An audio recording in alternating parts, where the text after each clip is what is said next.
ये गणराज्य दिवस है।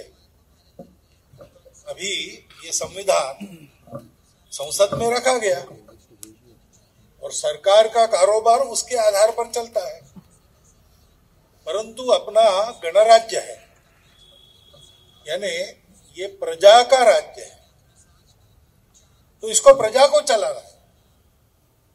सरकार की उसमें एक भूमिका है, सांसदों की उसमें एक भूमिका है।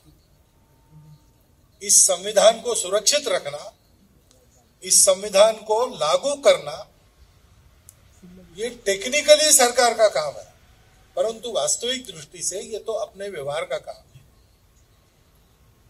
और इसलिए संविधान का हम थोड़ा अध्ययन करें।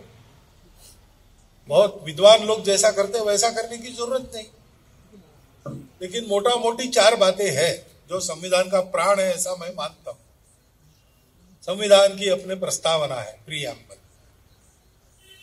संविधान में नागरिक कर्तव्य दिए, संविधान में नागरिक हक अधिकार दिए, और संविधान में मार्गदर्शक तत्व दिए। ये बातें ऐसी है जो बदलती नहीं। सारी जो संविधान सभा की कार्रवाई हुई उसमें इन बातों पर पूरे संविधान सभा ने मिलकर निर्णय किया। वो अपने देश का सामूहिक संकल्प है, उसके अनुरूप अपना आचरण होना चाहिए।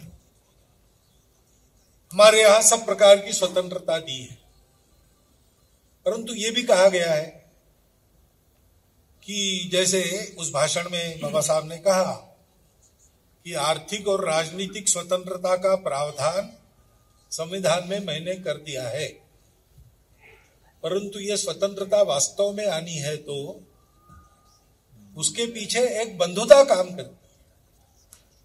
स्वातंत्र्य, समता और बंधुता ये तत्वत्रयी मैंने फ्रेंच राज्य क्रांति से नहीं ली, भारत में उपजे तथागत बुद्ध के विचार से मैंने उसको लिया। और इसलिए दुनिया का अनुभव ऐसा है कि समता स्वतंत्रता एक साथ नहीं आती। समता है तो स्वतंत्रता का संकोच करना पड़ता है, और स्वतंत्रता देनी है तो समता की गारंटी नहीं दी। ये दोनों एक साथ लाने का एक ही उपाय है, बंधुभाव। बंधुभाव ही धर्म है, ऐसा उन्होंने कहा।